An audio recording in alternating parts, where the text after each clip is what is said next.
Bismillahirrahmanirrahim. Assalamualaikum warahmatullahi wabarakatuh. Jumpa lagi dengan saya Ahmad Hatim Haitami SSY. Kali ini saya akan membahas satu bab materi dari kelas 12 Pendidikan Agama Islam semester 1, yaitu tentang toleransi dalam kehidupan.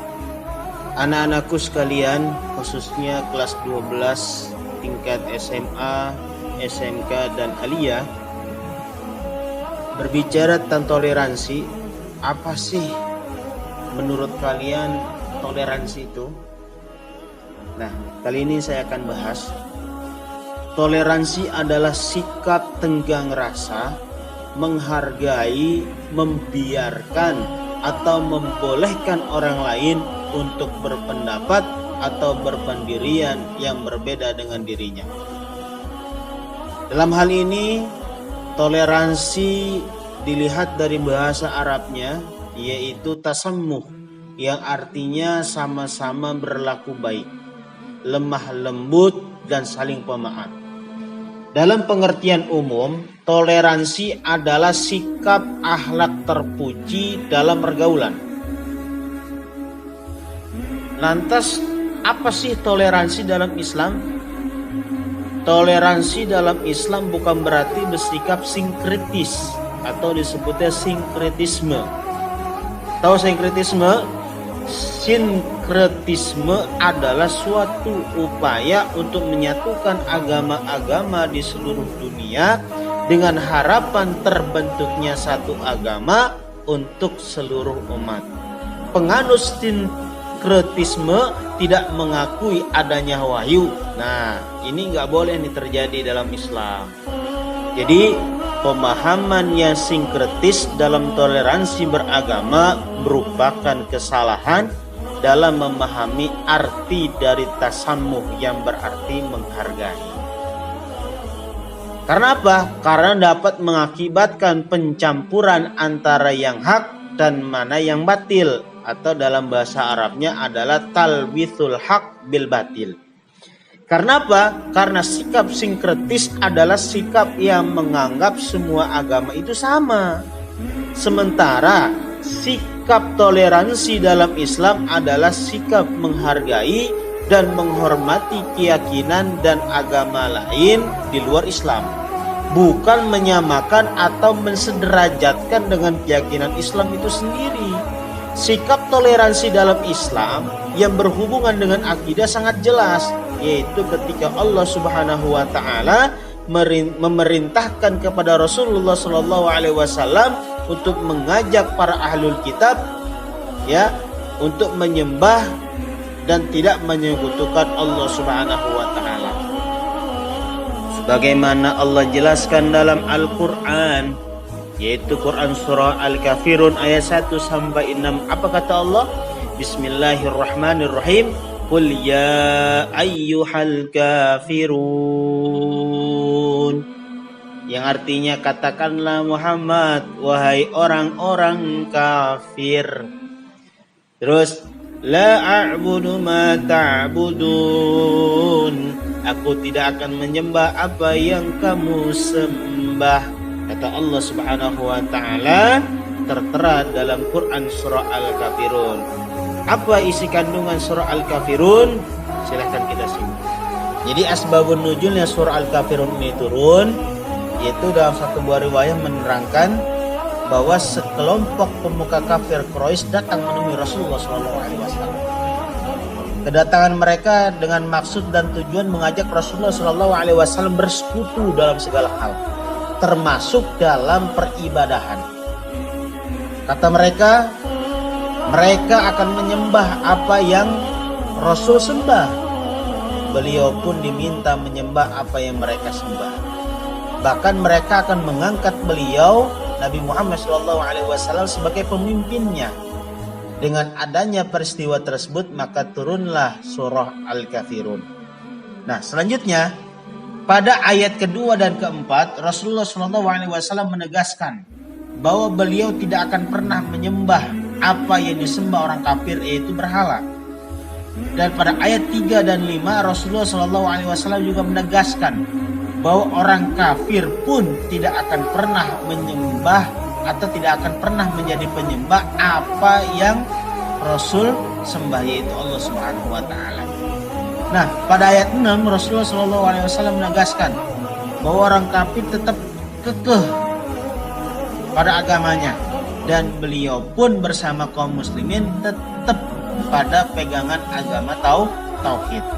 Dengan demikian, ayat 6 ini sebagai landasan hukumnya yaitu adanya tasamuh dalam beragama, yaitu toleransi dalam beragama. Ya, selanjutnya toleransi itu dibagi menjadi dua. Ada toleransi antar umat beragama dan ada toleransi antar umat seagama.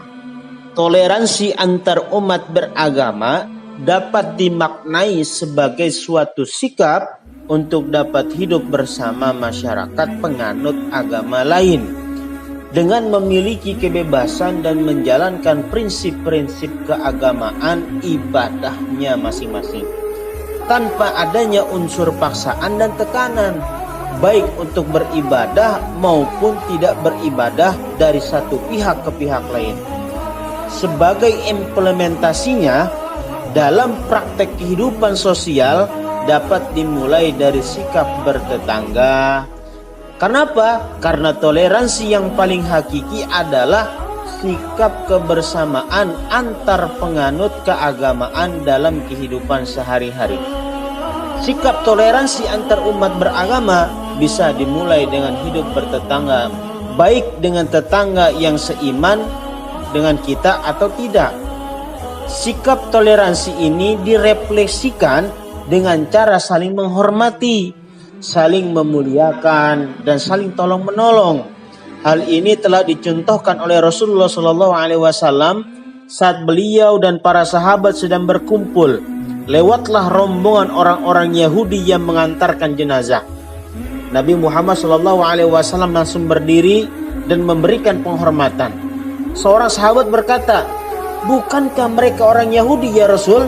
Nabi Muhammad SAW menjawab dengan santainya, "Ya, tapi mereka manusia juga." Hadis ini hendak menjelaskan bahwa sisi akidah atau teologi bukan urusan manusia, melainkan urusan Allah Subhanahu wa taala, dan tidak dapat kompromi serta sikap toleransi di dalamnya. Sedangkan urusan muamalah antar sesama tetap dipelihara dengan baik dan dipelihara dengan harmonis. Terus ada lagi satu buah kisah. Saat Umar bin Khattab radhiyallahu an memegang amanah sebagai khalifah, ada sebuah kisah dari banyak teladan beliau tentang toleransi, yaitu saat Islam berhasil membebaskan Yerusalem dari penguasa Bizantium pada Februari 638 Masehi. Tidak ada sama sekali kekerasan yang terjadi dalam penaklukan ini. Singkat cerita, penguasa Yerusalem saat itu yang bernama Patriarch Soforinus menyerahkan kunci kota Yerusalem dengan begitu saja. Suatu ketika Khalifah Umar dan Patriarch Soforinus menginspeksi gereja tua yang bernama Holy Sepulchre. Saat tiba waktu sholat, beliau ditawari oleh pimpinan Yerusalem, yaitu Sophoronius. "Sholatlah engkau di dalam gereja." Umar bin Khattab menolak seraya berkata, "Jika saya sholat di dalam, orang Islam sudah saya akan menganggap ini milik mereka hanya karena saya pernah sholat di situ." Beliau kemudian mengambil batu dan melemparkannya keluar gereja. Di tempat batu jatuh itulah beliau kemudian sholat. Umar kemudian menjamin bahwa gereja itu tidak akan diambil atau dirusak sampai kapanpun dan tetap terbuka untuk peribadatan umat Nasrani. Maka dari itu, tidak ada toleransi dalam hal akidah atau keyakinan kita.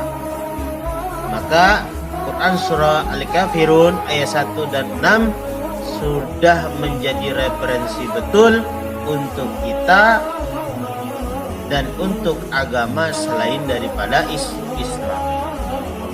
Yang kedua adalah toleransi antar umat seagama. Lalu kaitan toleransi antar umat seagama itu dalam hal apa? Yaitu tentang persaudaraan sesama muslim. Berkaitan dengan hubungan toleransi dengan persaudaraan sama muslim, Allah Subhanahu wa taala berfirman dalam firman-Nya, "Innamal mu'minuna ikhwatun fa aslihu baina akhawaykum wattaqullaha la'allakum turhamun." Orang-orang beriman itu sesungguhnya bersaudara. Sebab itu damaikanlah, perbaikilah hubungan antar kedua saudaramu itu, dan takutlah terhadap Allah supaya kamu mendapatkan rahmat. Ayat ini sudah pernah saya jelaskan di materi saya di kelas 10, yaitu tentang kontrol diri, persaudaraan, dan tentang suudzon. Silakan yang mau lihat, ada linknya di bawah di deskripsi. Nah, yang terakhir adalah hikmah bertoleransi dalam kehidupan kita sehari-hari. Ini harus kita terapkan. Yang pertama, kita harus menghargai kepada sesama ciptaan Allah Subhanahu wa taala. Yang kedua, kita harus menghindari terjadinya perpecahan dan perselisihan. Yang ketiga, kita harus memperkokoh tali silaturahmi dan menerima perbedaan di antara kita. Yang keempat, tenggang rasa dan suka menolong terhadap orang lain. Dan yang terakhir adalah menciptakan kehidupan masyarakat yang aman dan damai. Mungkin itu saja yang dapat saya sampaikan. Mudah-mudahan materi ini bisa membawa kita menjadi lebih baik dan kita bisa aplikasikan dalam kehidupan kita sehari-hari. Mudah-mudahan bermanfaat. Wallahu muwaffiq ila aqwamit thoriq. Assalamualaikum warahmatullahi wabarakatuh.